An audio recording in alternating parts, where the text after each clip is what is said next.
Discovering Asian dramas back in 2018 was an enlightening moment for me, and I've never looked back. I enjoy talking about them just as much as watching them, so much so that I decided to create a podcast with a heavier focus on Chinese dramas but passing through Korean, Japanese, Thai and Filipino dramas. Welcome to the Tea and Soju Asian Drama Podcast, your corner for drama talking. For more tea and soju content, consider joining Patreon, where I release extra reviews and polls. Everything is linked in the episode description. Hello and welcome back to another episode of the Tea and Soju podcast. I'm your host Liliana, and in today's episode we will be diving back into the Chinese drama Hidden Love. Now this is part 2 of the review, so if you haven't yet, go back to last week's episode and check out part 1 where I just go through some general thoughts as well as my review on sort of episodes 1 through to episode 13, which makes this episode my review on episode 14 through to episode 25. And also there will be a short message from a guest at the end of this episode, just like there was one at the end of last week's episode. I quite enjoy doing this. I feel like it kind of gives you, as the listener, a different voice to listen to. So I hope you guys enjoy that as well. I feel like I tend to ask people, to comment on dramas that I've sort of been following their commentary and really enjoying it. I feel like they can provide a really insightful, what's the word I'm looking for? This is great. We're only 1 minute and a half in and I'm already struggling with words today, clearly. But, they can provide like another perspective on the drama. And that's what I, really enjoy about that. So do stick around after I do. I will let you know when we go into the guest. But apart from that, I will definitely give you a warning right now. There is no, spoiler-free section in this episode. It's definitely just spoilers. So if you haven't watched Hidden Love, again, what are you doing? Go check it out. But if you have and you're happy with spoilers, please go ahead and do listen. And that is it, apart from just the usual. If you like tea and soju, please go and comment or, like and subscribe on, Apple Podcasts and Spotify and all of those listening platforms. That really does help the podcast reach other listeners. And if you would like to chat Asian dramas, there is the Tea and Soju podcast Discord server, and that is all linked in the description down below. It's a pretty, simple, easygoing Discord server where people who love Asian dramas just get together and chat. And we don't just talk, Chinese dramas. There is little chat rooms for Korean dramas as well as Japanese dramas and all sorts over there. So if you are looking for people to talk Asian dramas with, do check it out. Discord is pretty simple to use. So, don't be afraid to dive in and, just see what it's like. At least, try it out. And that is it. And then if you would like extra content from Patreon, there is that available there as well. I release extra content on there, and it's really, really crazy to me that people do support me over there. That really does help the podcast as well maintain its quality. So I hope you guys can check that out as well. Socials, if you ever want to talk Chinese dramas, any dramas, just dramas in general, drop into my DMs, whether that be Instagram, Twitter, wherever it may be, TikTok, wherever, which one. Check out all the links in the description below. And that is it. That's all the little housekeeping out of the way. And let's dive right in because we have lots of notes to cover and I'm excited to dive back in. So I left it off at episode 13 last time, but there is one thing that I forgot to say and I feel like reminiscent not to talk about it. And that is, Sang-yan, so Sang-zi's brother. And what I mean by that is there's a very specific scene that has come up again, like, because right now, like, my TikTok and Instagram reels and whatnot, it is all Hidden Love. Like, it's all like scenes from Hidden Love and edits of especially the male lead. I have so many edits. So Jess from the Dayback, she's been currently watching this, and if you go see like our TikTok conversation, it's basically just memes or videos or, you know, edits of this drama. It's quite a good conversation, I will say. So in saying that, there is a very specific scene that I felt a little bit sad. Like, I was listening back to the episode that I did last week, and I was a little bit sad that I didn't mention this scene. And it's a scene where Sang-yan goes and picks up Sang-zi from the airport after she comes back from finding out that, you know, Dwan Jia-shu has technically she thinks he has a girlfriend, so her heart is broken, and he's about to like spit fire at her in terms of, why would you do that? Why would you get on a plane to go chase after a boy? You know, what's wrong with you, type of thing. And he's ready to blow a casket at her, literally, and she just bursts out crying. She just goes, brother, you know, she just goes, "Grr," and just like bursts out crying. And grr is the like term for brother. So she literally just, you know, breaks down, and her brother just kind of like pushes her into this hug. And it's a beautiful scene because it's like one of those type of scenes where you see how much Sang-yan cares for his little sister. That's like, she's so precious to him, and I really, really do absolutely adore their relationship. And I felt like I didn't mention it enough because, you know, at the end of the day, like, this story, the thing is, I feel like there's a lot of good relationships in this story, whether that be Sang-zi with her university friends, or whether that be Dwan Jia-shu with his friends. And like, you know, when they're really good sounding boards for them. But even like Sang-zi with her family, like, I feel like there's lots of really good relationships to pick at. And I feel like for me, doing the review, I kind of like get a little bit, I get so excited about the main couple that I kind of like I feel like I didn't mention enough of the, you know, relationships around them, and I feel like they are quite important as well. But I just wanted to, you know, go back to that little tidbit. But now, without further ado, let's jump into episode 14. So the episode 14, we're moving on. Episode 13 leaves us at the strawberry scene. Enough said. Like, I feel like that, you know, famous scene. And then episode 14, one of the first notes that I have on episode 14 is the airport conversation between Sang-zi and Dwan Jia-shu. And it's basically like him clearing up the past, you know, about how him not having a girlfriend. And basically, like, this scene, I feel like it's really important in a sense, because she was also not only a little bit upset, well, very upset, heartbroken that she thought he had a girlfriend, but also there was kind of like, they had made this pact that if he, you know, whenever he got a girlfriend, he would, you know, kind of like introduce the girlfriend to Sang-zi. And Sang-zi kind of like thought that he hadn't done that as well. So he very quickly cleared the air. And I really enjoy this about this couple. I will probably say it again before the end of the episode, but it's the fact that they talk things out and they clear up misunderstandings really, really well. And I just absolutely love that, because this could have been something that could have like festered on a little bit longer, and it doesn't actually. At the end of the day, they don't even necessarily need to go back to this specific event, because it's in the past. Like, to her, it's kind of like done and shuttered. But for her to get like this nod that he wasn't necessarily in a relationship back then, and no, that wasn't, you know, his girlfriend, I felt like it was a really good scene. And also, this scene is just absolutely filled. It's just them two sitting side by side, and as I'm talking through it, I can clearly see the scene I mean,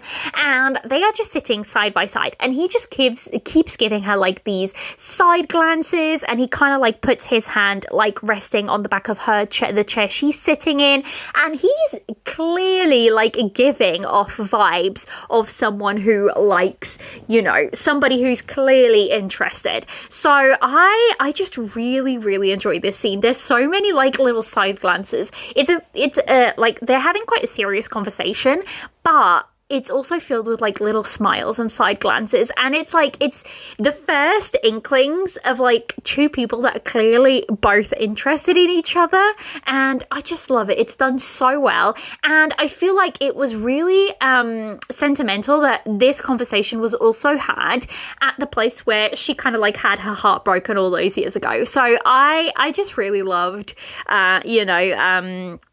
this scene. And then when I've mentioned this a little bit earlier, but in this episode, like the female lead is kind of unsure what's happening, and she's like, no, I don't know what's happening. Am I taking his actions for am I digging too deep into his actions? Am I seeing things that aren't necessarily there? And she sits down with her friend, and she has a really good conversation with her friend. And I love how good these relationships are, and like how they talk it out, and how good of a support system Sang-zi has in place in terms of whether that be her family, whether that be her brother, whether that be her college, her university friends. They are really, really, a really strong unit. And when she's being a little bit what's the word, she might be, I don't want to say crazy because that's not the right word to use, but when she's being a little bit more insecure, or her actions may lead her to do things that she may regret, her friends kind of like pull her down back to earth and kind of like lay things out. They very much offer that outside perspective that Sang-zi or Duan Jiashu will not be able to get because they're in the middle of the storm, if that makes sense. So I just really enjoy the conversations that they kind of have there as well. So very good, And like I said, I feel like this drama is all about like the small things, and it all starts with, little things like when you see their relationship, and this is like episode, 12, 13, 14, it's all very small gestures. And there's a small gesture in episode 14 where our female lead, Sang-zi, she changes like Jiashu's name in her phone, and it goes from brother number 2 to Jiashu. And I really enjoy this. So throughout like how they move in their relationship, she kind of changes his name according to that. So she goes from brother number 2 to then just Jiashu, and then she changes it to like suitor, or person, like to mean a person who's what's the word, pursuing me. And then she changes it again to like boyfriend later on. And I feel like it's like little things like this that kind of add up, because I feel like it's one of those things that it feels like such a small little thing to have somebody in your contacts list as a boyfriend, whatever it may be, whatever you might, it feels, because that's whatever you put in is what you are going to see every time they call you. So yeah, I feel like that was a very, very interesting little tidbit. So they then go out for lunch, lunch, dinner, and he's like, he's full on like flirting at this point now. Like there is no turning back. And he just looks at her and she goes, "You look pretty today." And it's like, she just kind of melts, but also like, she doesn't know how to deal with this. She's like, "I don't know. Do you mean," she's like almost second guessing what she's seeing and hearing, just because she's worried that she's reading too much into it. But they are like, they are very much in their pursuing stage at this point, and they are adorable. They are so adorable. There's like all of these glances, this, there's teasing, there's flirting, there's all of this, and I just want, at this point, you're just like, you're adorable. And I don't even mind that it's kind of like that chasing scene. I honestly like, not that, scenes, but I don't mind it's like that chasing stage. I feel like it's so great to see them going through this that, I really enjoyed this stage of them together. So yeah, that is that bit. And then like they kind of go out for lunch and Jeshu kind of invites his superior, which is the lady who went to him with him to the airport, and she kind of like explains what had happened in that situation, that they were out for a client meeting when they called, and she kind of like was worried, so she went with him, but she has a husband. Like there is nothing there between the two of them. So I really, really love this scene that he actually, then it gets revealed in the clip, like after the episode it gets revealed that, he asked her to kind of like explain that and make that clear. And I really love the fact that, she kind of says, oh, you didn't have to explain or anything like that. And he just simply says to her, I don't want you to misunderstand. Otherwise, it'll be troublesome in the future. And I'm like, see, I really enjoy the fact that he's like clearing the air completely. He doesn't want any misunderstandings at all before they fully like go into a relationship. And I feel like that's such a good, thing to happen. I feel like they're building a really great foundation of trust before going into that relationship. And that's why I feel I could literally imagine them in like real life, and I could imagine them being together. So yeah, I just loved it. So that's episode 14. Lots of flirting, lots of teasing, lots of conversation, and I really enjoy that, because yes, it's great fun to see them, see him tease and chase and flirt with her, but it's also really good to see them have really good conversations. So yeah, that's that, episode 14. Let's move on to episode 15 and some of the things. Now, episode 15, guys, there's like, see, and this is the point where I was watching and every episode just kept getting better and better and better. And I was like getting giddier and giddier with every single episode. And I was like, I can't even. So, yeah, episode 15, lots happen. Like, I think it's one of the episodes that I have the most notes for, just because, I love this. So when he's out with his superior, kind of like his work friends show up because they were like curious. Obviously, they kind of heard that, he was bringing a girl to lunch, and his friends kind of like show up at that restaurant. It's a restaurant they kind of frequent, not friends, like his co-workers. And he actually introduces Sang-zi as, his friend. And she's kind of like, friend? Why didn't he introduce me as, little sister or whatever it may be that he may have introduced her before? And I really love the fact that she actually asks him this. She has that thought. Obviously, she doesn't ask him while they're in, surrounded by people. But then they kind of go, on the walk, and she asks him, she goes, why did you call me your friend? And he replies, do you take me as your older brother? And he's very very straightforward. And I feel like, so he doesn't necessarily ask her, like he doesn't necessarily reply to her as a sense, but he says to her, like, do you take me as your older brother? Like, why would I introduce you as my little sister? That's not who you are. And friend for her means that there is, if he were to say, this is my little sister, this is my, whatever, then it would be giving her the idea, a very clear idea, that that's all there is between them. But he's like calling her a friend. It's making it very, very obvious that there is room for more, if that makes sense. So I feel like it's simple gestures like this that just signal the change in their relationship. So, yeah, I just love that. Now, we're moving on. There is 2 scenes in this episode that, if you've watched Hidden Love and if you've loved it as much as I do, all I have to say is the bus scene and the cinema scene.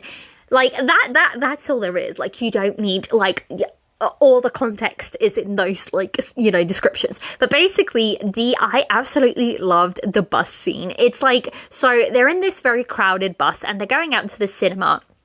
And, you know, they're hanging out, and this, you know, bus is very, very crowded, and they're kind of like holding onto the bars. They're standing up, and he's just like holding her in place and kind of like, you know, keep helping her out so she doesn't fall or, you know, lose her balance.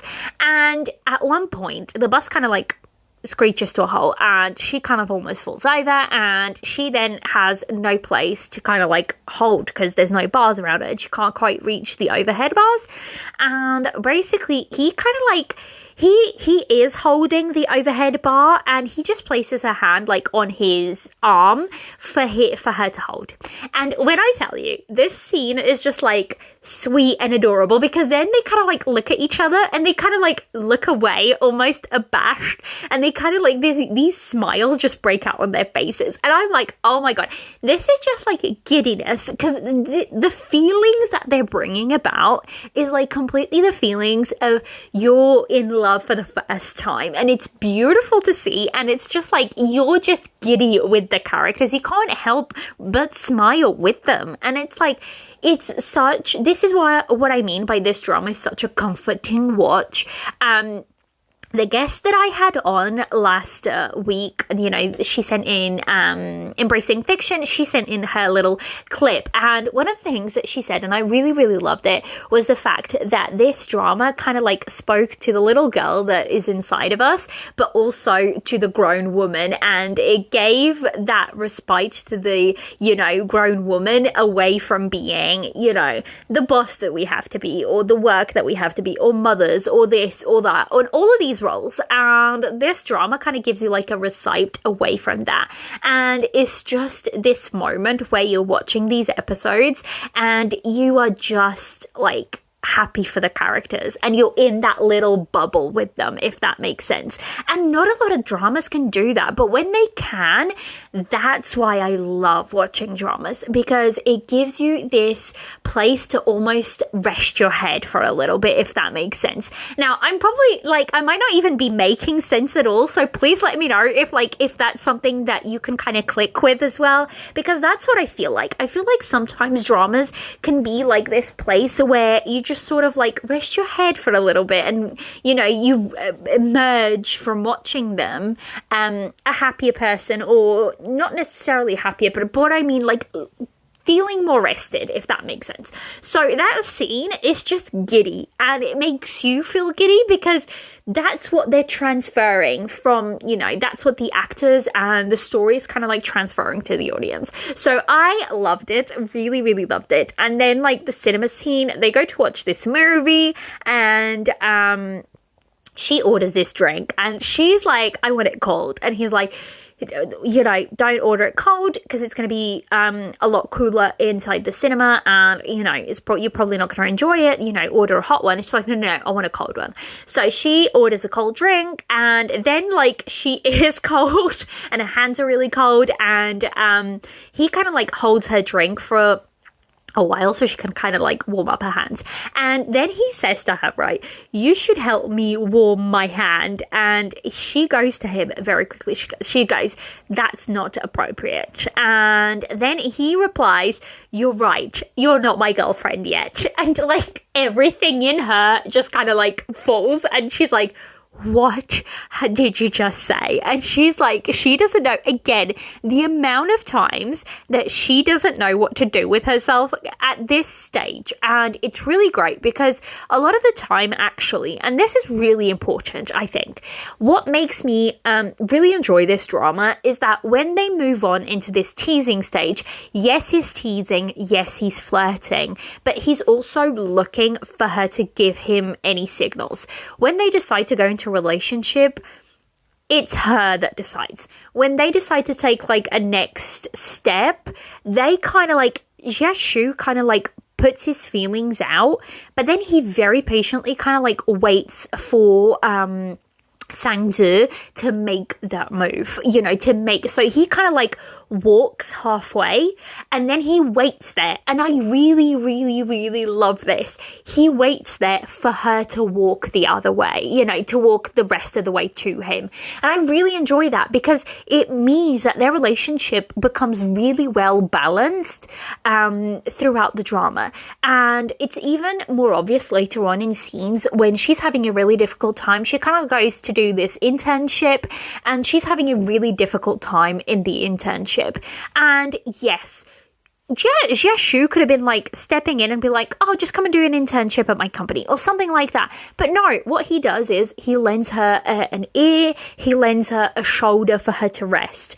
And that's, he kind of like becomes that support that she needs in that moment. And I really, really love that. I feel like this relationship does do really well with the balance because although he's older and he's in a different, place career-wise and everything like that still the relationship still feels very, very balanced to me.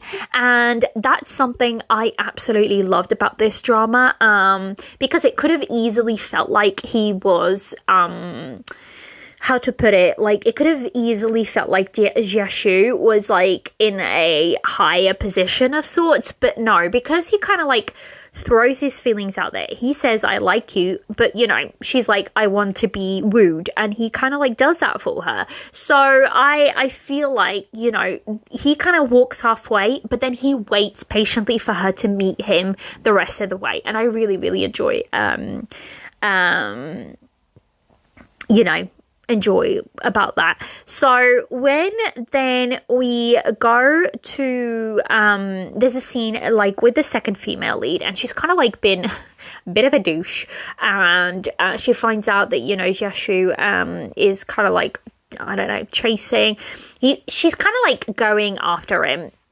And this is not the second female lead, but basically her father died in the hit and run from Jia Shu's father. So she kind of has held this over him for a really, really long time. And it's really unfair on Jia Shu. That wasn't his fault. That was his father's actions. And he shouldn't be held accountable. He has been groveling and like paying back the money. And no amount of money is going to bring her father back. But still, they should not. I get it that they're angry. But she shouldn't, she actively wants him to be her boyfriend, which is, a little bit insane to me. Like, that's somebody, like, her father died because of his father, realistically speaking, at its core. For her to want to date him, and she's like a little bit obsessive with him, she definitely needs some psychological help, let's put it that way. But basically, I really, really like, so he kind of asks Sang-Zi to not show up either at his work or at his house. And it's because he's worried that, this crazy stalker is gonna basically find out who Sang-Zi is and cause problems for her. And I really, really love the fact that it could have been very, very quickly. That situation could have been turned into a situation of her completely misunderstanding why he didn't want her to, go to those places to meet him. But he very quickly explains to her, so there is no misunderstanding. And even later on, he again explains to her why. Yes, it still stings a little bit to her because she's like, why don't you want me to come to your house or, to your workplace, whatever it may be. But she understands why he's doing it, and I really love that because it could so easily be one of those situations again where there's a big misunderstanding and it just blows up. And I actually, every time this happened in this drama, I felt like, oh, here we go again, and now it's going to be the misunderstanding that is going to throw them into a tizzy, and it never does because they communicate. And I'm like, what is this? What is this? First of all, this doesn't happen often in dramas, but it's happening and I am here for it. So yeah, absolutely loved that. And then the last little thing that I have for episode 15 is the balcony scene. is, and I said, this is my exact notes. The balcony scene is the scene to end all scenes. It's so sweet yet deep. So basically, they're kind of like having a conversation on the balcony, and it's so before they go to the cinema. I forgot to say this, but they go to the cinema and all of this, and they kind of like, because it's Sang-Zi's birthday, and this is like his present to her, and then he kind of takes her back to her house, and this is why the whole conversation about him explaining, you know, why he didn't want her there in the first place, but why he warned her not to go there, basically. And basically, he takes her up to the roof. There's like a rooftop, you know, in his house. And he goes to the rooftop. And it's beautiful because he has like balloons saying happy birthday. And there's 2 cakes there. And it's actually more like a pie because Sang-Zi is allergic to like milk. So she can't really have like all the normal cream cakes that people would buy for birthdays. But it's really damn sweet because he bought one, but he made one. And the one he made, he was worried it wouldn't taste good, so he bought her like a shop one, but he still wanted to display both. So they're both side by side, and his obviously looks a little bit like ugly compared to the shop bought one, but she absolutely adores that cake, and she like lets nobody have it. It's like it's her cake, and they kind of like sing happy birthday. And then she's making her wishes and whatnot, and they're just kind of like standing by, you know, the balcony overseeing the city. Really, really beautifully shot this scene is. And then like they have this little interaction, and he says to her, I think I possess all the qualities you mentioned. That's why I'm asking this. Can I woo you? And I'm like, what is happening? Did he literally just ask permission to pursue her? I'm like, I don't think I've ever seen this in a drama, and it feels, I don't know, it just felt so bloody romantic. And I'm like, I don't understand. And again, it's exactly one of those moments where we're seeing female writers writing to the hearts of women, because like that's not something you tend to see.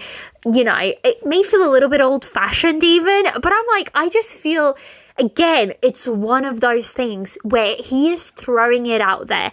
He is asking her because he also knows that she's young, and he goes on to explain, I don't want to deprive you of,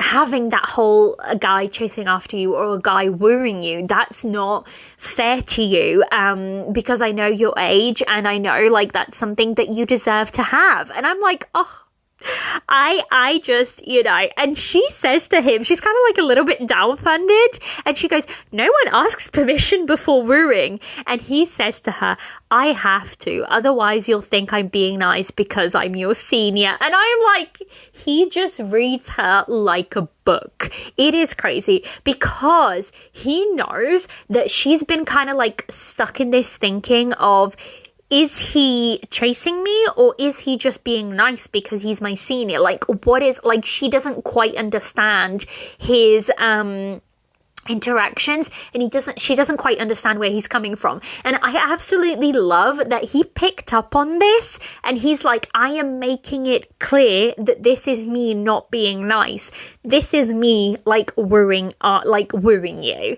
And I am like, I love it. And this whole scene where she's like, you can try. She doesn't admit that she likes him. And I really, really love the fact that he is the first to admit that he likes her, because again, it's just him throwing out these things, these feelings, these actions, but staying where, like, he walks halfway and then he waits. And I feel like, that is the perfect description for Dwan Zhuoxiu. It's like he constantly, it's like this give and take, but it's this beautiful, like, half and half relationship. And I don't mean that in a bad way. I definitely mean that in a really, really good way. So, yeah, episode 15 is just, like, ridiculous. It's one of my favorites.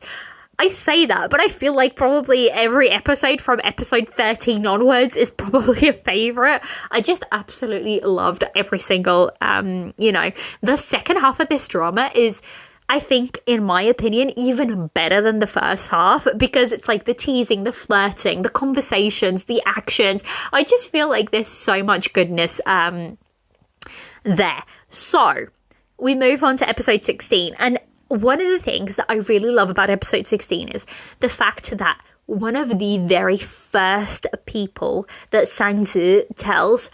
She doesn't say who it is. She doesn't go into details at all. But one of the first people she tells that, you know, she's being courted is her brother. And I feel like, do you know what? This relationship just keeps coming back again and again. And I just love these two so much, because she could have just easily been like, you know, I'm not going to tell my brother or whatever. And it just comes up in conversation, but it's so easy that she wants to share that with her brother. It just shows what kind of bond they have in place, that she's comfortable enough to be like, you know, somebody's chasing after me or somebody's courting me. I just feel like that's a really beautiful thing.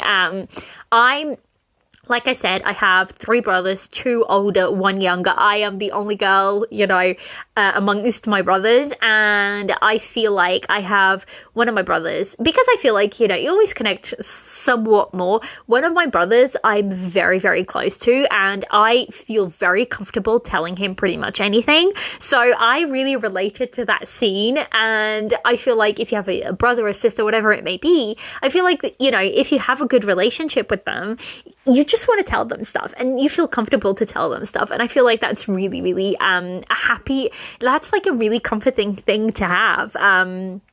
So yeah, absolutely loved. So episode 16, we kind of see that there is anytime, so he's kind of like said he's made his intentions known, and she's like, okay, you know, go ahead, try and woo me.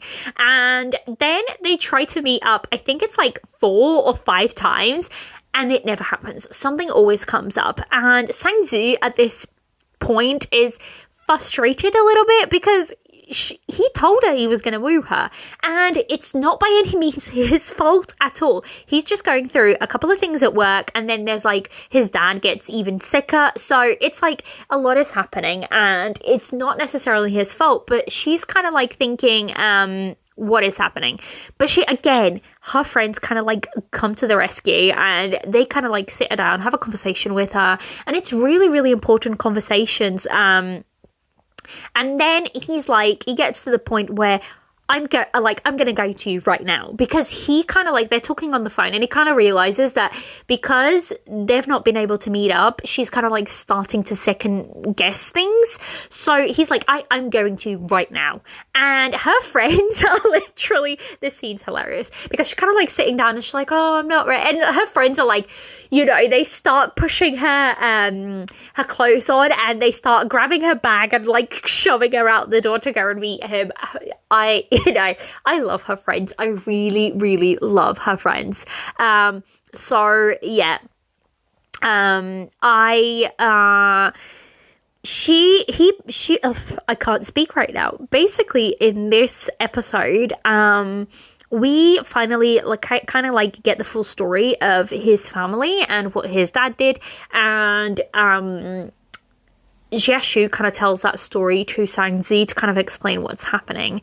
And it was really, really, really touching for us to have that backstory. And I think it was really important for the audience to see where he was coming from. He's coming from a really broken family, but he's not lost his hope, and I love that he's not lost his smile either. And I feel like, yes, Sang-Zi kind of like really, really helped him bring that out even more. But I also adore that there is still a lot of fight left in him. And yes, he doesn't let himself be a victim of his circumstances. And I really, really love that. Like, he could have easily turned out really bad, or he could have easily gone down a very, very different path, but he chooses not to. And I absolutely adore that about Jieshu. I just think he's a really strong character in terms of like personality, and we see growth in him throughout the whole drama. But yeah, I really appreciated seeing like his whole backstory. It gives his life and the character he is like a brand new look, if that makes sense. So Yeah, I really did enjoy that. So they finally meet up for dinner, and I really love that they have a conversation, and I really love how upfront Sang-zi is about being confused about them not being able to meet up. Like, this scene really does show how well their dialogue is with each other, and like how you know, she notices something is off about him. So I was saying, you know, the audience is privy that his dad got even sicker, and that's, you know, why he kind of like could meet up with her. So, but she doesn't know that, but she knows there is something wrong with him. And I said, you know, it's at this point where we see that Sang-zi is probably the only person who can see through his smile to the back. And she's like, you know, in this scene, she's just like, oh, just give me a smile. And he kind of like does, and he's just like, no, I want a proper smile. And he does, and it's beautiful scene as well. And you know, this is a classic scene. I think I mentioned this as well. It's like, he's like woo, and they're talking and everything, and he goes, how do I woo a girl? And I'm like, are you kidding me right now? Because you've been wooing this girl for a couple of episodes, and you've been charming the pants off the whole of the audience for 16 episodes now. So don't you come with the how do I woo a girl, because you know that we're not taking that here. So yeah, really thought that was really funny. And yeah, and then the end of episode 16 is just such, again, a great scene. He kind of like, because he's not been able to meet her up and everything, and then he says to her, oh, what are you doing Saturday? And she's like, oh, I'm attending this kind of like seminar by a senior, whatever. And he shows up at her seminar to take the same seminar as her, and he kind of like sits next to her, and it's this really adorable scene. And you know, she pretends she's asleep. She's definitely not asleep. And I think it's a really like important scene, because it is kind of like the first time where they are being and by the first time, I mean the first time after he's officially like trying to woo her, that they're appearing in public. And it's kind of like her worlds are colliding, because before, Jia Shu was someone that was kept outside of her like university life. But by him coming to like meet her there, and you know, them being very open about, you know, and it's very obvious to see that they're not kids, but you know, these two people are clearly in love.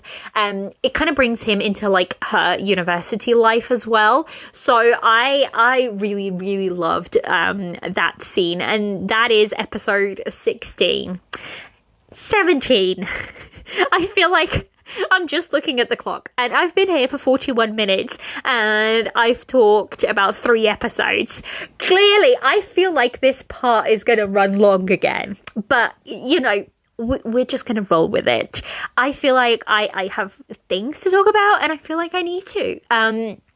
So this episode is gonna, I feel like it's probably gonna run long. I'm not breaking it up though. I'm just gonna keep it as a long episode, a long part 2. And place your bets now. If you're listening, place your bets. How long do you think this episode, and no cheating, don't go look at that timer. How long do you think this episode's gonna go? And if you guessed it right, please let me know, because I'll be interested to see. I feel like we may hit the hour and a half, possibly 2 hour point. I was really trying not to. I was like, maybe an hour and a half for the second part. It's clearly not going to be that, guys. I feel like there's no way I'm going to be able to do that. So we're here. We're going into episode 17. So again, whole class scene was adorable. There was a lot of teasing, a lot of flirting. So yeah, I loved it. And then we have like her scene with her brother, because now we're moving on into the episodes where, you know, it's gonna get time that her family kind of finds out that they're, you know, at this point they don't yet, because he's pursuing her, but they are definitely not in a relationship yet, so there's no need for her family to know yet. But there's like, she has a whole conversation with her brother, and it's really funny because you know, he's worried about her, but he doesn't know how to like necessarily show that, so he's kind of like brute and annoying and whatnot. So yeah, I feel like whenever their relationship is brought up, I just love it, because they're just the epitome of brother and sister. They really are, because they're constantly fighting, constantly arguing, but they love and protect each other like nobody's business. And I feel like that's brothers and sisters to a T. So yeah. So, really funny scene, because then, like, she's in the car with Jashu, and her brother Sangyan kind of, like, calls Jashu, and he asks, aren't you surprised that... Oh, no, I'm just getting confused. Yeah, so basically, like, he calls her, and he's like, do you know that, my sister's, like, being courted by somebody? And she's, like, trying to tell him that she's in the car, and he's like, oh, she's with you. And that's the funny scene I was trying to think about. But basically, then she kind of like asks Jashu while they're in the car, aren't you surprised that I like you but won't date you yet? And he says to her, no, it's natural for a girl to want to be courted. I'll probably be your only boyfriend ever. What other girls have, my Zizi must also have. And I'm like, oh my God, this is adorable. But this is what I mean. Because he knows she's young, and he knows she's never really, like, been in a relationship before. And by young, I mean, I think she's, like, 19 at this point. Again, the ages are a little bit confusing, because sometimes there's a 5-year gap, sometimes there's a 6-year gap. So I'm still unsure on, the accurate age gap. But she's either 18 or 19 at this point, and she's not had a relationship before. Like, he knows that. He's not had a relationship before, and he just wants, like, he says to her, it's natural for girls to be, like, to want to be courted. And it is. Like, it is natural for a girl to want that, chase and whatnot. I mean, not every girl wants that, albeit, sometimes it's the girls doing the chasing, and that's absolutely fine. But I feel like this part of, a relationship is always fun to have, like, that teasing and flirting and that will they, won't they kind of, part of the relationship. I feel like it's important, and, he definitely wants that for her. So, yeah, so she then, it's now Jashu's birthday, and his birthday is like a couple of days after her. And they kind of discuss this, and she's like prepares this big surprise for him where they kind of go to a restaurant and have dinner, and it's really, really beautiful, and there's balloons and everything. And then, like, she brings out a cake and blows a candle, and she says, what did you wish for? And he goes, you know it. And then she replies to him, then your wish is too easy to fulfill. The answer is yes. And he says to her, are you saying you'll be my girlfriend? And he's like, I love that he's like making absolutely clear that that's what she means. Because, like, he could assume, but he just doesn't assume. He asks her, and she's like, it's because I want to be by your side for all your future birthdays. And I'm like, oh my God, this girl is just adorable. She doesn't simply say it's because I like it. No, she's like, it's because I want to be by your side for all your future birthdays. And I'm like, this is freaking adorable. And it's like a little sweet scene, and then they have a little kiss, and it's like, it's really, really adorable. And then, like, he says to her, I don't really know how to do this. You always call me old. It's quite embarrassing admitting this, but it's also my first time being in a relationship. Besides, it's the first time I like someone this much. And I'm like, oh my God. I just love, like, vulnerable Jashu, and, like, he's willing to be open with her and to tell her those things, and it makes for such, like, a beautiful relationship and a beautiful, like, I don't even know. It just makes for a really, really beautiful thing. And I feel like this whole chain of events, again, it's one of those things where I'm just like, this was written by a woman, because no man would write this well. I just feel like there's no way. I mean, I may be proven wrong. Who knows? But I feel like a woman would write this kind of thing, if that makes sense. And women write the best male leads. I just feel like I haven't you know, as of yet, I know men can also write really good characters. I'm not saying that's not the case, but I feel like female writers just write ridiculously good male leads. And by that, I mean, like, male leads that are caring and, you know, open communication and all of this. And I loved it. I loved it. This is also the episode where he kind of like comes clean about his whole family situation, and he's very vulnerable about it, but he wants her to know the full story before fully going into a relationship with him. And I feel like, again, this is just one of those things where he's being very open and communicating, and he wants her to have all the facts before making her choice. And I'm just like, I can't even. And this is why I feel like their relationship is so freaking solid, because first of all, there is not a breakup anywhere near this. Even when things get hard, he's like, I'm not going to break up with, like, no. Things get hard. Like, her family doesn't necessarily accept him straight away. As you would, because if they had, I feel like it wouldn't, I don't feel like it would have worked that great if they had kind of like just accepted him straight away. So, I just feel like, you know, they're building a really strong foundation, which shows later on in episodes when the relationship is tested a little bit, like just how strong they have built their foundation. That yes, it might like shake a little bit, but it ain't gonna crumble. And I love that. I really do. So that's episode 17. Episode 18, a lot happens in this episode again.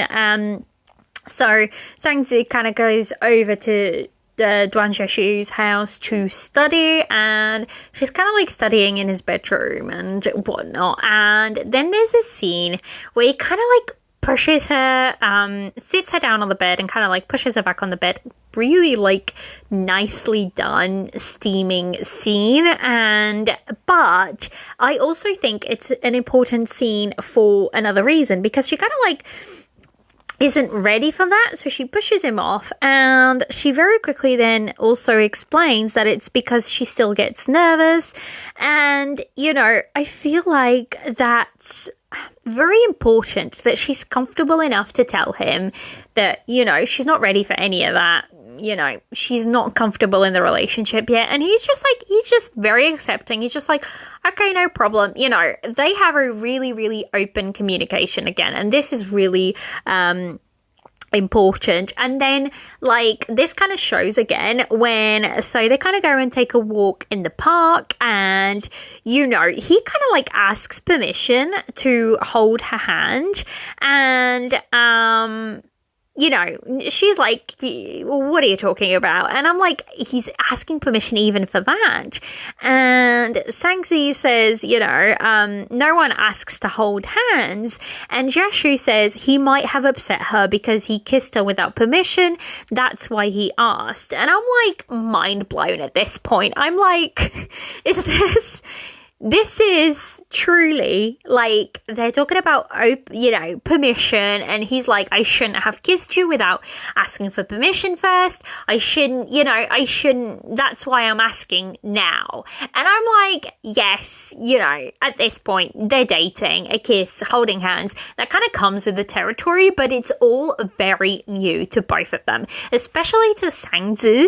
And I love the fact that he's very careful about that, and, you know, he's respecting those boundaries, and that's really, really good. Of Xiaoshu as a character. I put here again, because I've said enough times about like how I really love Zhangzi's group of friends, but also I really like Xiaoshu's. And there's a particular conversation that he has with Qin Fei, and then you know, Sang Yan, and talking about, you know, girlfriend and whatnot. And he kind of explains to Qin Fei that they're dating, and he's like, have you told Sang Yan yet? And he's obviously said he hasn't. And then there's like this really funny thing where he does say to Sang Yan that he's dating somebody, and he is like, who's the unlucky girl? And you know, I really love the fact that Qin Fei is very quick to say to Xiaoshu, like, you need to talk to Sang Yan. Like, this is something that you need to talk to him about. So I really love that there's really good sounding boards for both of them on both ends.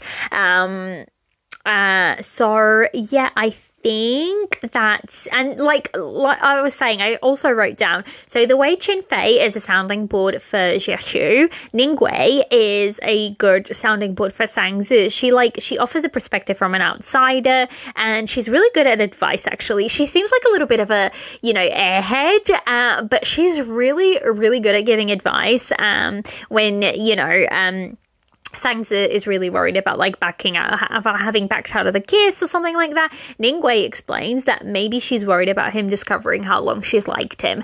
And that's true. There is definitely that fear of Sang Zi that he's going to realize that she's had a crush on him for a really long time and it's going to affect their relationship right now. It doesn't. Like, in hindsight, she then does tell him, and it's a beautiful scene.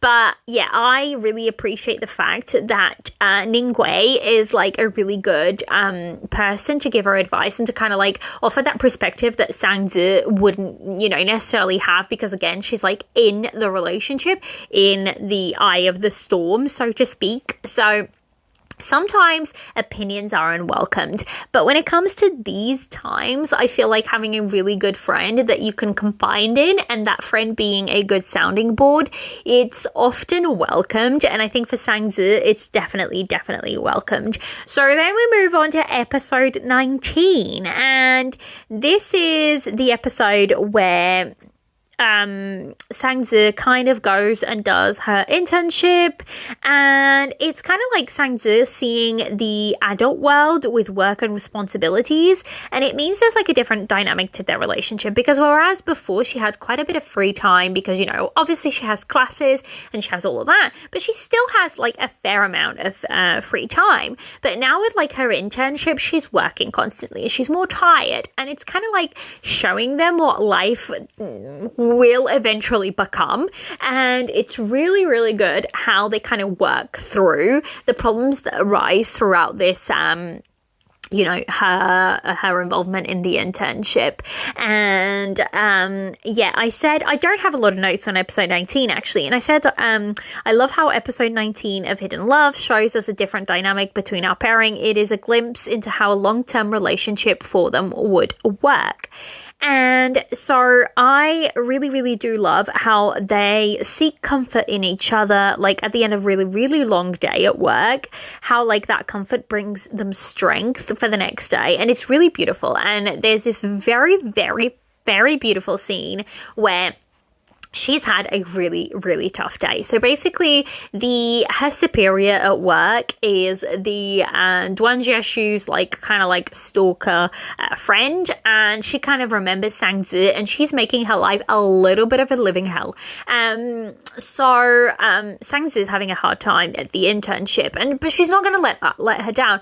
But obviously, we all, who can't empathize with having a really shitty day at work and just being so tired? And I feel like if you have, not everybody does, but if you have somebody with you that you can kind of, comfort, and it doesn't necessarily have to be your partner. It can be a friend, it can be a family member, just someone who you can sort of, lay your head on their shoulder for 5 minutes and gain that strength back. And Jiaxu is definitely that for Sang Zi in this moment, and he's kind of waiting for her outside, and she kind of he just opens his arms and she goes and she hugs him, and it's this recharging moment, and it's this unwavering support. She doesn't necessarily want him to swoop in and solve her problems, and I really appreciate that fact that he doesn't, because I don't think he could. But even if he could, I'm really appreciative of the fact that he doesn't.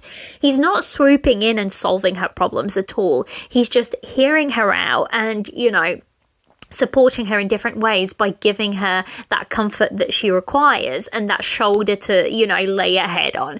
And I feel like I love it. I absolutely love this scene. It's a really meaningful moment in the drama, because again, I feel like they always seek that comfort from each other. So yeah, that's all the notes I have for episode 19. Actually, I don't really have a lot for episode 19. So episode 20, she kind of like goes for karaoke with her friends, and then actually Jang Yi, who is the not Jang Yi, Jang Ying is basically the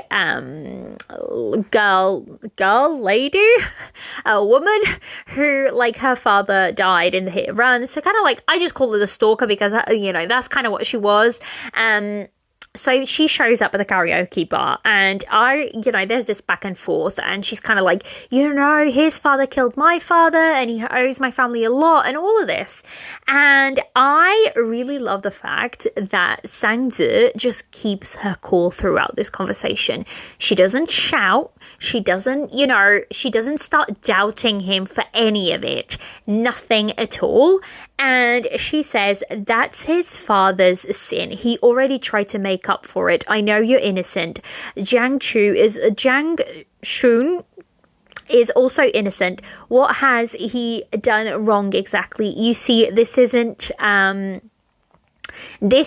excuse for you to hurt him. So I love the fact that regardless of her not knowing the whole story at this point, Sang-zi is very much on Jieshu's, side, and she sees the situation as a whole. I just really, she has no doubt in him. She doesn't even ask him. She just simply supports and loves him with like no strings attached. And I love it so much. And she says to him, I just want you to know that I can be nice to you forever. And I'm like, oh my God. She's like got this very much deep understanding, and she offers him this almost unconditional love that he hasn't had any of that in a really long time. He hasn't had somebody to care for him, somebody to like stand in his court fully. Yeah, you can like talk about like Sang-yan and how he supports Jieshu and like how his friends support him, but it's different when it comes from Sang-zi. And I feel like it's always different when it's somebody that you're in love with, to have that complete trust in each other, and they do, and I really, really do love that. So then we come to, it is in this episode that her brother finding out was always going to go like awry. And I didn't think like that's his best friend and his little sister. It was never going to land well. And he was always going to have an outburst because that's like who Sang-yan as a character is. I really appreciate the fact though that they didn't hide it. So he kind of like shows up at college and he kind of sees them together, and there's no way they're going to even try to hide it. There's just no point. So yeah, and I love the fact that he kind of like walks away. So Jieshu kind of like walks away with Sang-yan because they know that this is a conversation that they kind of need to have away from Sang-zi. It's something that they need to sort out between them. And obviously Sang-yan is obviously feeling a little bit betrayed, worried, and all of this. And he kind of like punches Jieshu, and he punches him a couple of times actually. Now, violence is never the key, but in this situation, I kind of expected it from Sang-yan as a character because he is very much a hothead. When they sit down and they get like that punch, the punches are out of the way and they kind of like sit down and talk about it, he doesn't accept it straight away, but he does very quickly. He's like, I'm still your friend and you've known me for a really long time. This doesn't change who I am as a person. So yeah, I love that. I really, really do. So basically really funny part. So basically then Sang-zi finds out that Sang-yan punched Jieshu, and she is like, she marches into the restaurant where they're supposed to be meeting, and she gets right up to his face and she's like, how dare you punch him, like this is not okay, what, use your words. I'm like, this is hilarious because she is a little bit, she's got that streak in her of being a hothead as well, but nowhere near as much as her brother. And she's like, use your words, there's no way you need to be using violence, use your words. And I feel like their sibling bond is very much shown here. They're very quick to like, yes, they talk it out, but they also kind of like very quickly sort things out between them. And he kind of like accepts them as a relationship. So yeah, I just, I really do do appreciate it is. I also said I really love how confident our girl has become. She's strong and ready to fight for her love against whoever it may be. She's like very confident in her relationship right now, and she's not gonna let anybody kind of like get in the way of that, if that makes sense. So she's more than ready to, you know, throw a punch if she has to, but she's not going to, because she uses her words unlike her brother. So I feel like this whole thing was handled really, really well. Again, Sangyan's reaction was kind of expected, but he's just being the protective older brother, and I feel like if he'd been like completely cool with it, it kind of wouldn't have worked, I don't think, because that's not who his character is. And that is, you know, his little sister. He's fiercely protective of her. So he was always going to react badly, because he is the type who definitely throws punches first and then asks questions later. So, you know, it was kind of normal for him to react in this way. So we're now moving into episode 21, and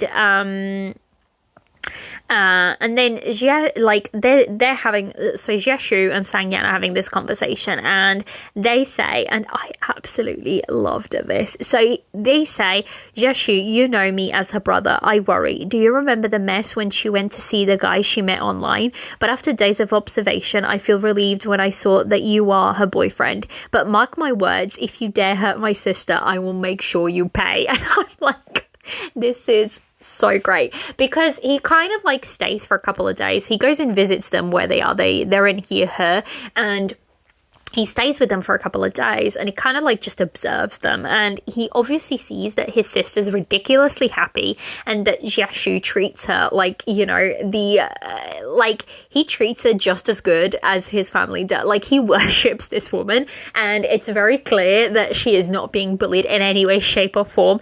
Quite the opposite. So I feel like he's then like feels safe enough for her to like be in that relationship, if that makes sense. So yeah, and then we kind of like move forward, because Jiang Ying needs to be dealt with. That's kind of like the past stalker, and I really, really appreciate that she is very cleanly dealt with. And so, you know, Jiashu kind of finds out that they had this meeting at the karaoke bar, and he then kind of like, he's done. He's not going to let. And his speech is really, really good. So he says to her, Jiang Ying, you've bugged me for many years, and I won't say anything. I can endure all of these, but if you hurt her, the girl I love, I can do anything for her sake. Like, I love this fierce protectiveness from Jiashu. And it's like, it's exactly the same thing, like, that Sangzi was ready to do when like her brother came in and like he wasn't sure about their relationship. It's like they love each other fiercely, and they are ready to like protect each other, you know, to a fault. Like, it's a fierce kind of love, and it's a fierce force to be reckoned with. And this is like this, he was like, I will call the police on you. Like, I am done. You can come at me, but you cannot go near her. I will. And like, this is it. This is the end of it. She kind of like, then we don't see any more of her in the drama, but I'm assuming she kind of like goes and seeks help or whatever it may be. But this is like, he is very clear with her. He sets out his expectations. For a really long time, he has never done anything like that, because that's, you know, the person, like, to him, he still feels a lot of guilt, even though it wasn't his mistake, it was his father. He still feels a lot of guilt there. So yeah, I just love the fact that he very quickly like kind of deals with it. And he's like, I will do anything I need to for her. So don't even try. So yeah, I really, really love their fierce protective streak for each other. So yeah, and then we are moving on, and then I have another quote. I just have a bunch of quotes actually for episode 21, just a bunch of quotes. And one of the ones that I really, really enjoyed was, I want to be more than your boyfriend. I want to be someone you can rely on. May I? And then she replies, I also want to be someone you can rely on. You can share your joys and your sorrows with me. Okay, let's rely in each other. And I feel like for both of them, especially for Jiaxu, this is a really, really big deal. He hasn't relied on anybody for a really long time. Like, ever since, even so, after everything that happened with his father, like, he didn't rely on his mum anymore because his mum needed help. So he hasn't relied on anybody in a really long time. For him to say that's what he wants to be, because, like, for you to have someone you can rely on consistently, like, you just know that person's going to be there. And it doesn't necessarily, again, need to be a partner. It can be a friend. It can be, you know, family member, whatever it may be. Just, you know, unconditionally that you can rely on that person. I feel like that's such an important thing to have in any relationship. I feel like as I've grown, like, older, I feel like, you know, you go through that stage where when I was younger, I used to have a lot of friends. But now, like, in my 30s, I feel like my group of friends have become a lot less, like, smaller, but it's people I can truly rely on. And I feel like that's so important in relationships. So I feel like this scene just hit me that much more because I feel like it was really speaking to me in the sense of they wanted to be more than just people that, you know, they could, you know, the normal boyfriend, girlfriend kind of title. So I really, really did very much appreciate this scene. And then actually, again, their communication kicks in because he says, I mind that you didn't tell me when you encountered trouble at work or met Jiang Ying. You don't have to carry the weight of the world on your shoulders. Promise me you'll tell me everything when you run into problems in the future.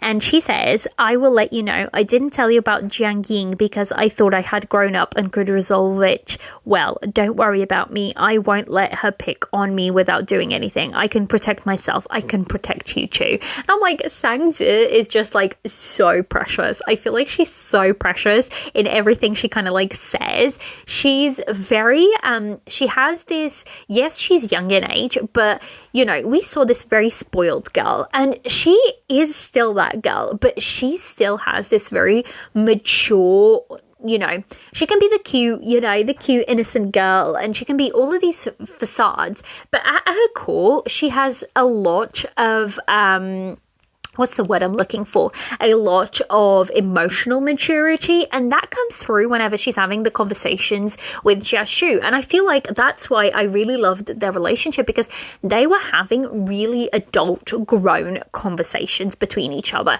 And when there was any problem at all, they would talk to each other. That's like, they wouldn't go, you know, ask this person. Like we sometimes see in dramas, like characters that are in a relationship, they easily get influenced by outside, but they don't. When something happens, these two kind of like turn inwards to each other. And I really, really, really do appreciate that a lot in their relationship, you know, very clear communication.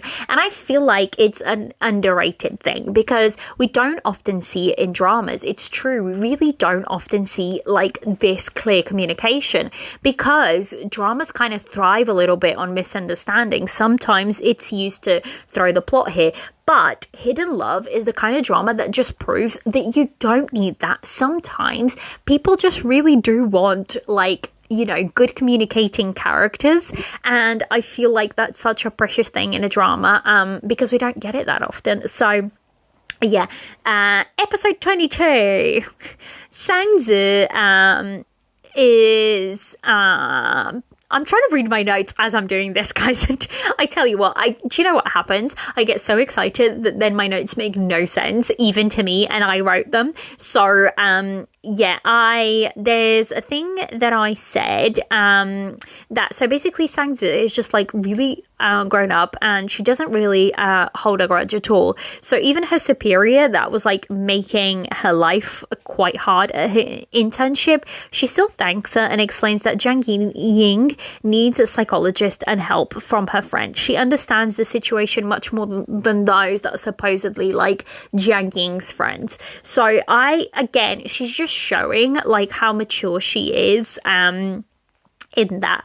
I then also wrote for episode 22 that I love the discussion on going away. They've been working hard and now they're like have a little break. So they've both been working really hard at this point, and they're kind of like deciding where they want to go. And Sangzi kind of like wants to go camping, and Jiashu has been looking at like this hotel and all of this. And she says, if we go to the amusement park, it'll be noisy. If we go camping, it'll just be the two of us. In essence, what she's saying, it's like, it doesn't need to be much money spent as long as they are together. And this is proven because it rains and they can't go camping, and they kind of like camp inside their house. And, they still have a really, really good time together. Because she's like, we should save the money for the future and all of this. And she's already thinking about the long term, and she doesn't want him to spend the money on like a really fancy trip. That's not what she wants. And I really, really, again, she's just showing how mature she is. She's just like, I just want to spend time with you. So it doesn't really matter where we are. I just want to try out camping. So yeah, I really, really do really enjoy that part. Episode 23. We are swiftly moving along. We're making pace now, guys. Only 3 episodes left. Episode 23.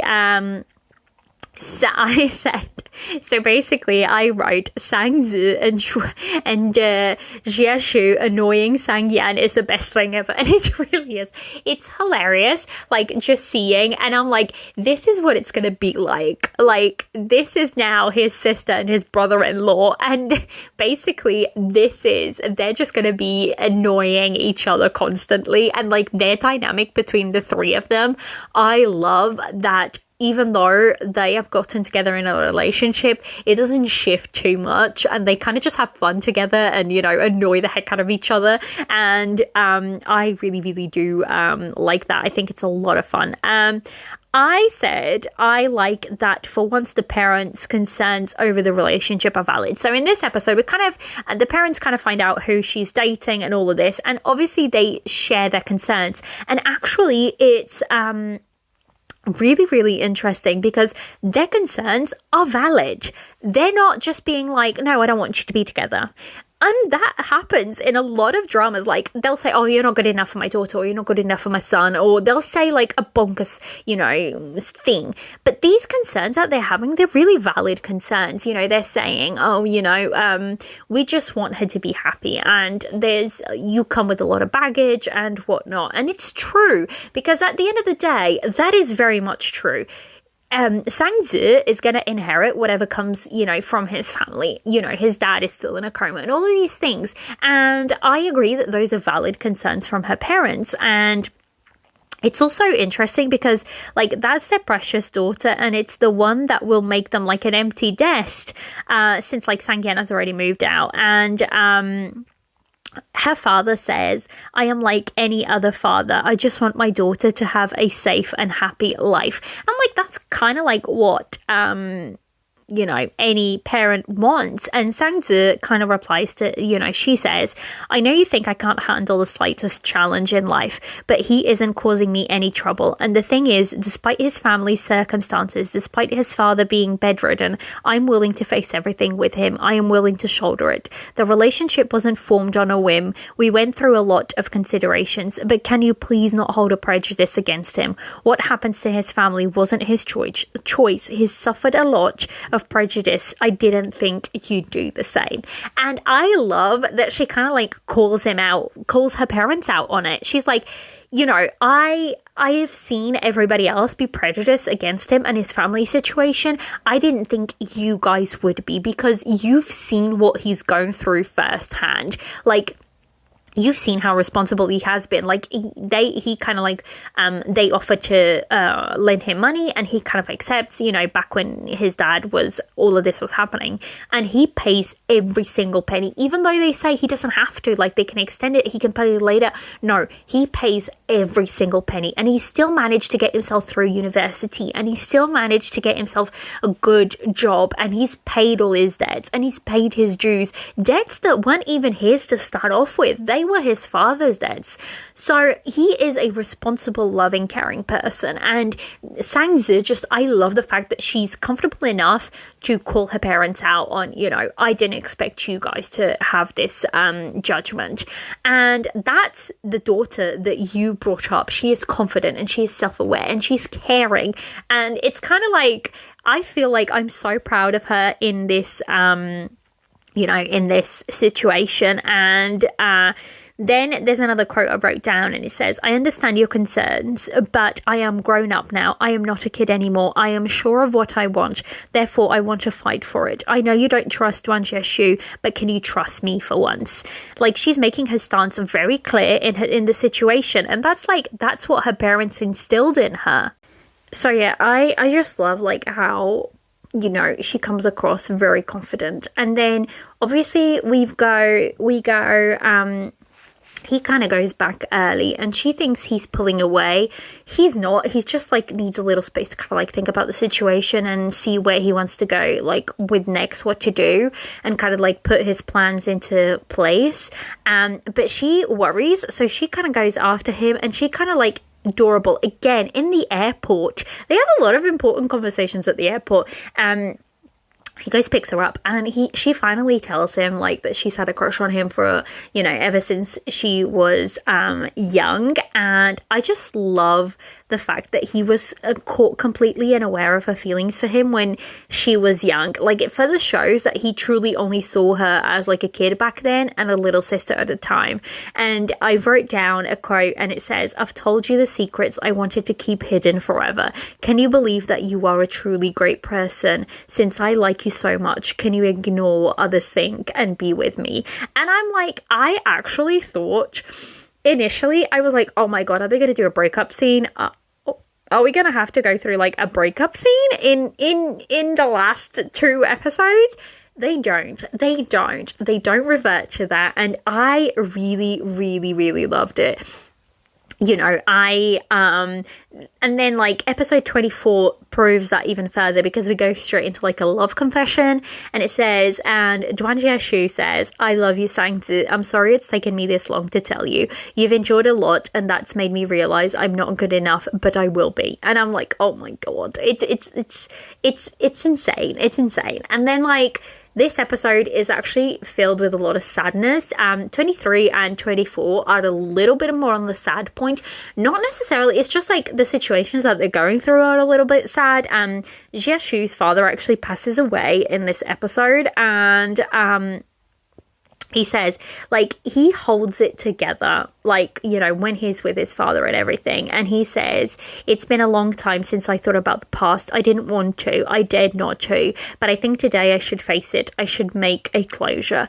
He makes his peace with his father and, with everything that's happened. And I think that was really important for him to do. Not necessarily for his father, because at this point, his father is unconscious. He's been unconscious for a really long time. But it's, his dad he's been in a coma for a really long time. But I feel it's really important for Jieshu himself to close that chapter and to make peace with it, so that he can move on and really appreciate love and everything that's, Sangzi's bringing into his life.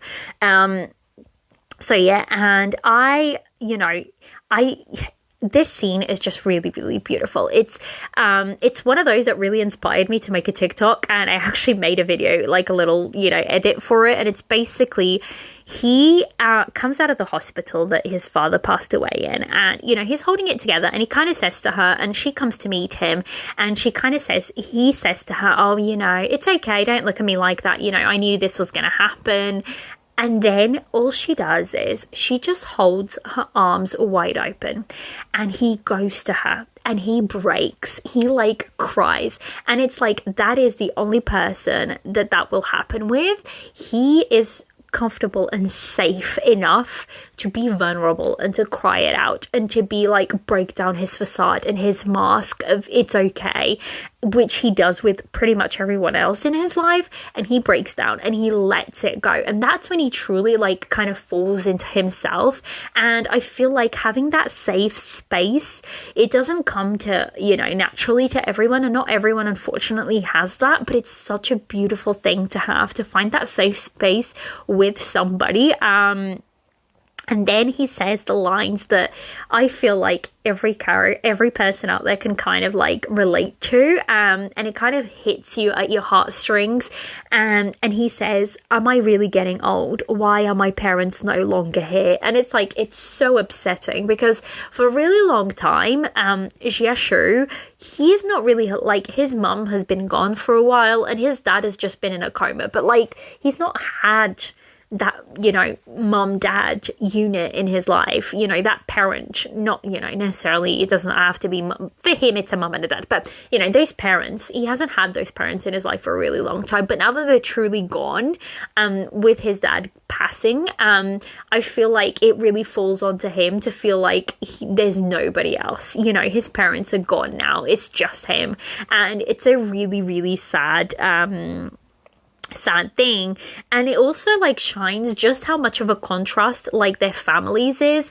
And also I think it's really important to see that like Sangzi comes in with all of her love and her brightness and everything, but she also offers Jia Shu like this beautiful, loving family. And it's like one of the most precious gifts that I think she gives him, you know, not above the thing she gifts him is just her love, you know, that is the most precious thing. But with that, it also comes the love of her family and this family unit that now is his family, and it's something that he hasn't had in a really long time, and he's so appreciative of it. And I think like he slots right into their family, and that is, you know, beautiful. And so another quote that I've got written down is, "You must be worried, but don't be. I'll look after him." And this is the quote that is said. So Jia Shu, basically he takes Sangzi to go and visit his mother's grave, and she says, "You must be worried, but don't be. I'll look after him well. I'll make it up for him and make sure he's happy every day. So I promise you, as long as I am here, I won't let anyone bully Jia Shu. He has me and many others who love him, so you'll never be alone again." And she kind of like that last part, that you'll never be alone again, she says directly to him. And I just feel like it is a beautiful, beautiful scene. They're both in front of his, you know, his mother's grave, and he's kind of gone over and he hasn't seen, you know, he hasn't been there in a while. And I feel like it's him kind of like laying to rest all of the past, and like she's his future, and she's clearly stating, I am going to make sure that he has a happy life from now onwards, and like he's never going to be alone again. And I just really love these touching moments. I feel like they're such beautiful scenes, and again, it's just another moment to show how strong their relationship has grown and how strong they are together, and like exactly what they mean for each other. So yeah, I just really, really, really do love all of that. So yeah, I've lost myself in my notes. I will be right. So yeah, that's then we kind of like have a scene where it's really nice scene. It's them kind of like just riding their bikes, and at this point, you know, Jia Shu's kind of like, he feels lighter as a character. I feel everything that, like, after that happens with his parents and his dad passing away and him going back to his mum's grave, his character kind of becomes a little bit lighter. It's like this weight has been lifted off his shoulders, and it's really beautiful to see. There's like less sadness in his eyes almost. So yeah, I really love, and I love the scene, like they're riding their bikes and there's this voiceover of Jia Shu, and he's saying, that girl that used to ride in the back seat suddenly grew up one day. She can always accompany me and stand side by side with me. She accompanied me to overcome my longest, darkest hour. She even took the lead and waited for me. And like, I love, you know, I just love that whole quote. It's like, it's their relationship come, you know, full circle and whatnot. And yeah, so basically he then decides, one of their her parents' concerns was that, like, you know, what's going to happen when she finishes university? Is she going to, you know, stay there with you? All of this. And he's been thinking about building his own business anyways. So he decides that he's going to build that business back in their, you know, her hometown, so she can be close to her family, because he sees and appreciates how homesick she is and how close to her family she is, and she misses them. So, like, he says, you know, he can take his work anywhere, and he doesn't, now that his dad is gone, he doesn't necessarily have anything that's holding him to, you know, you know, his hometown where they are right now. So he's more than happy to go back. And I kind of love how he explains that him going back to Nanwu, which is like her hometown, makes the most sense. He can start his business anywhere, and he doesn't necessarily have any ties to Yihe, whereas Sangzi has a support system back home, which in turn can also become Jiashu's support system too. So yeah, I feel like, you know, this could be the bit that, like, they break up, because, you know, they're like in a long distance relationship for a little bit. But no, again, open communication, there's phones, they constantly like video chat and whatnot, and I really, really do love it. So then we come to the last episode, guys, episode 25. And I loved how, like, so Jiashu kind of goes back and he gets together with, like, Sangyan and, you know, Qinfei and their other friend, like the four of them. And they're kind of like teasing each other, and, you know, just as it is. And he basically keeps saying, you know, keeps calling Sangyan brother and brother-in-law, and Sangyan's just having none of it because he's using, like, the term that a girl would use. So he's using, like, the gaga term instead of, like, you know, brother kind of term, and it's really funny. And Sangyan is getting really, really annoyed, and as per usual, but it's definitely very funny. And then they kind of, like, I love that, you know, he's with his guys, but Sangzi calls him and he's like, do you mind, like, to the guys, and he's like, I don't care, I'm gonna pick it up anyways. So I'm like, yes, that's how you should do. Your girl's calling you, like, you should pick it up. I love that. And then, like, so there's a scene in episode 25 again where it's really good scene, actually. So Jiashu kind of goes and has lunch with Sangzi's parents without Sangzi being there. And it's kind of awkward. But Sangyan is there, and, you know, he's helping out as well. And I just really, really, really love it. This whole conversation, they kind of, like, air all of their concerns, and Jiashu kind of, like, answers them, and they have a really, really good conversation, and that sets their parents at ease. And I love that he says this to them, and it's one of my favorite lines in the whole drama. She healed my past, so I will safeguard her future. And I'm like, oh my God. These two are just perfect for each other. These two are just like yin and yang, you know, they're two sides of one coin. They just fit like puzzle pieces. They really, truly do. And so Sangzi's dad says, we've been listening to Z about your relationship. We brought up your parents because we are worried. All we wanted to hear is that you will protect and love her.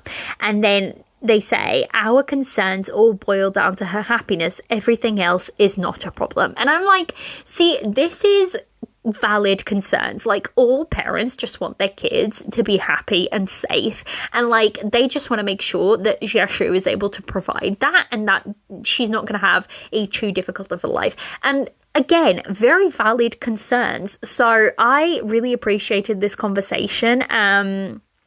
You know, I just really did. And then, like, they kind of work it out between themselves, and I really appreciate the fact that they work it out without even Sangzi being involved in this conversation, because at the end of the day, she can say whatever she wants. Her parents are, you know, they're going to believe her and they're going to listen to her. Obviously, she has been telling them about their relationship and things. But at the end of the day, they just want that reassurance from Jiashu that, you know, they're going to be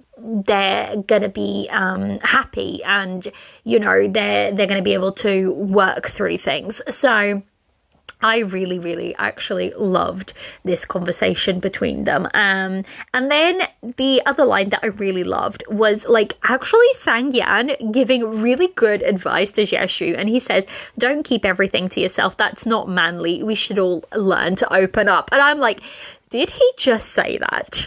Did he just say that? I feel like that's such a line that you wouldn't necessarily listen. Like, men tend to like keep emotions in and keep everything bottled up. But this is coming from like the guy who throws fists first and asks questions later. And I feel like, you know, it's just showing how deep his character is. And there's a lot more under the surface. So I really, really, that is one of like my favorite lines in the whole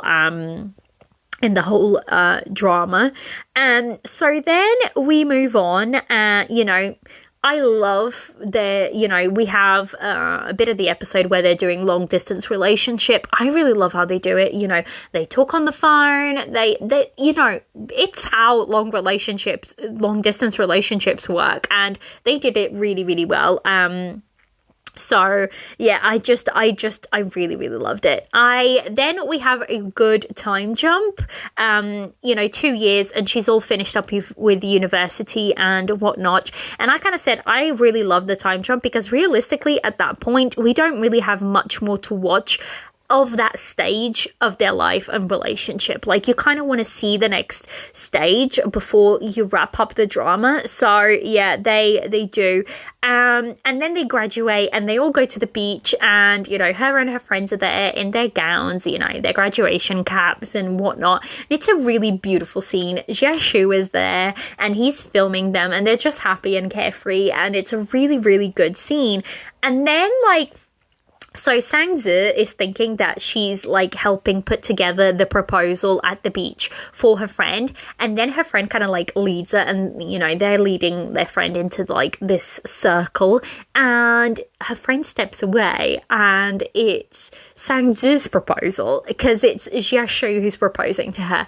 And it's beautiful because her parents come out and Sang-yan comes out, and he knows how important her family is. So he makes sure that they are there for that, you know, important event. And it's her closest friends and her family, who's now become his family. And I just adore the proposal scene. I think it's really, really beautifully done because he really did think like about who she needed there. And to see like her brother and her parents just smile brightly at her, just be very, very happy for her. I just loved it. I think it was like one of the best proposals that I've seen because it's so sweet and it's very much what Sang-zi kind of like needed from that proposal.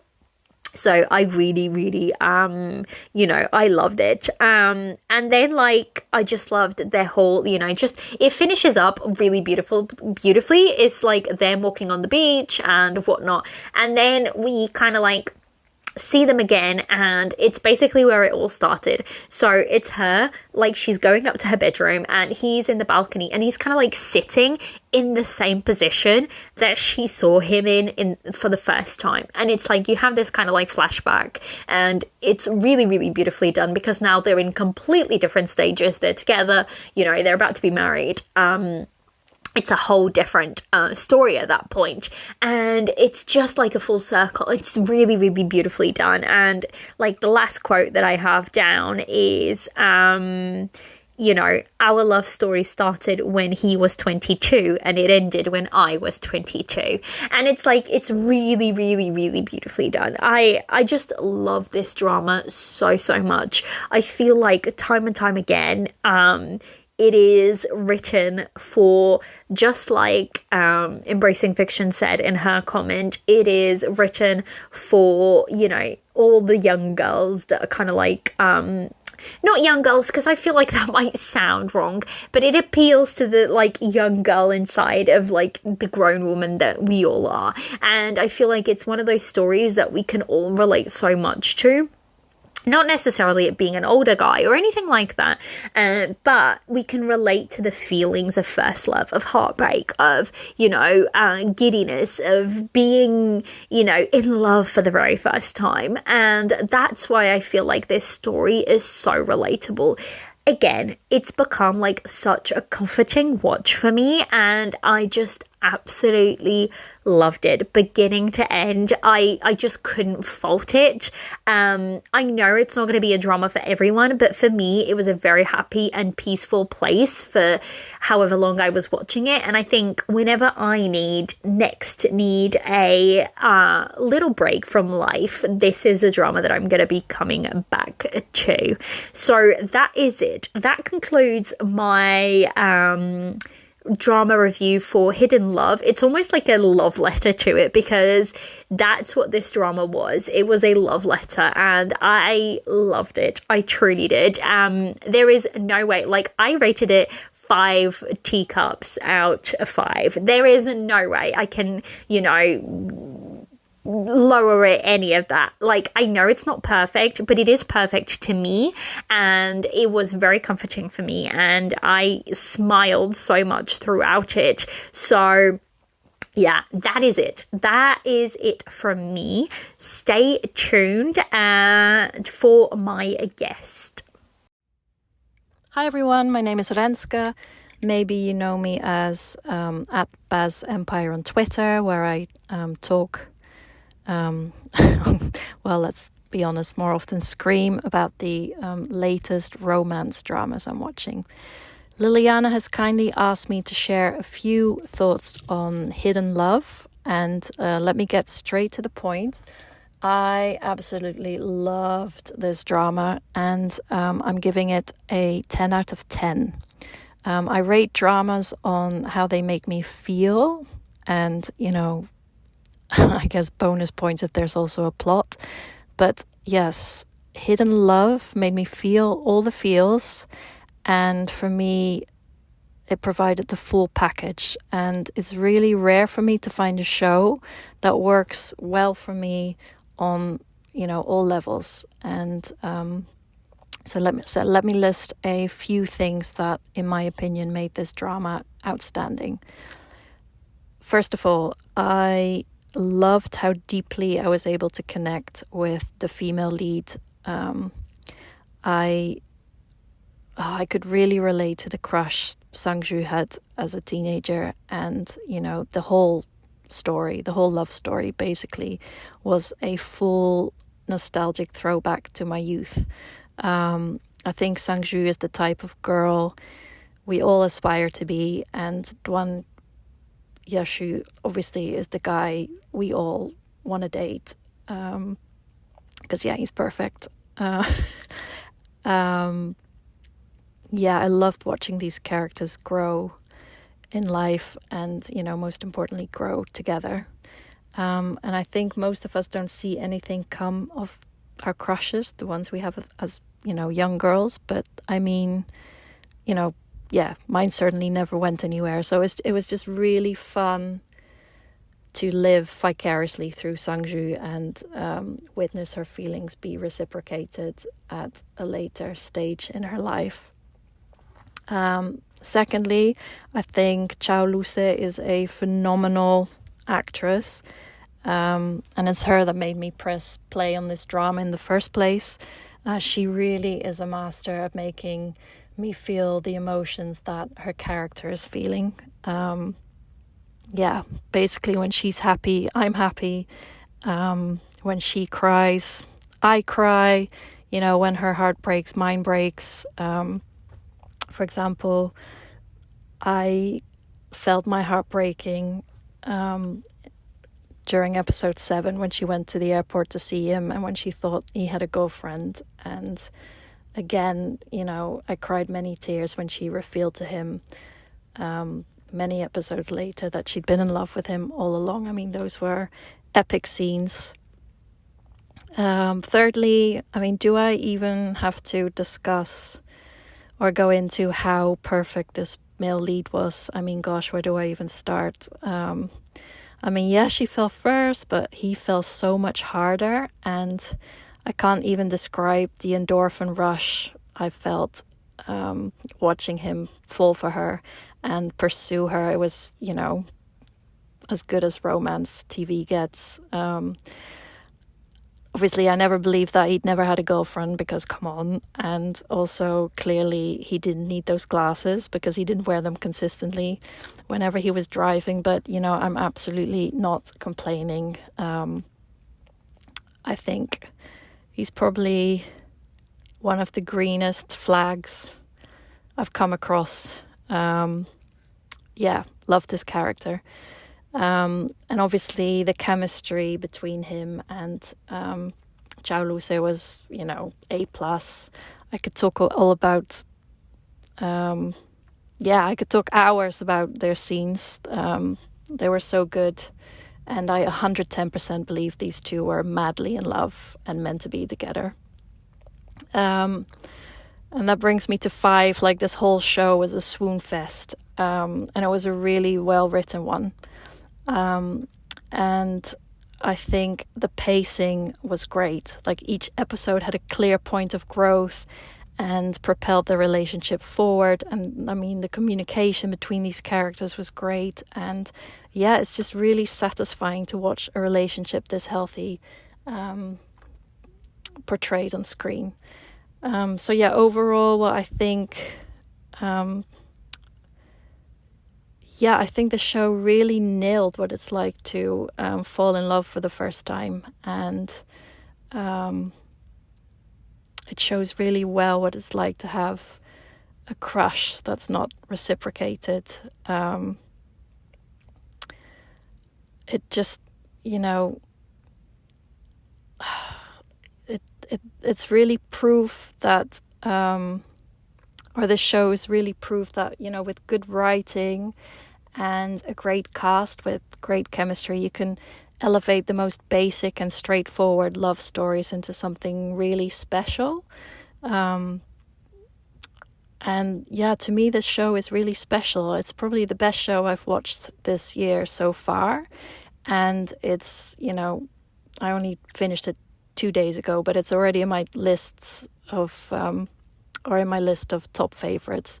It's a show I'll be rewatching over and over again, and I'll be recommending it to all my friends and or the ones that enjoy romance, at least. And I want more TV that makes me this happy, you know, that's, you know, satisfying from beginning to end, you know, and more stories that show people in love master all the problems that life throws at them together. I can't recommend it enough. Definitely a 10 out of 10. This has been another episode of the Tea and Soju Asian Drama Podcast. I'm your host, Liliana, and you can come and chat to me on Instagram, Tea and Soju Pod, all one word, and on Twitter, tea_soju_pod. You can also email me at teandsojupodcast@gmail.com. If you would like to support this podcast, please consider joining Patreon for extra content.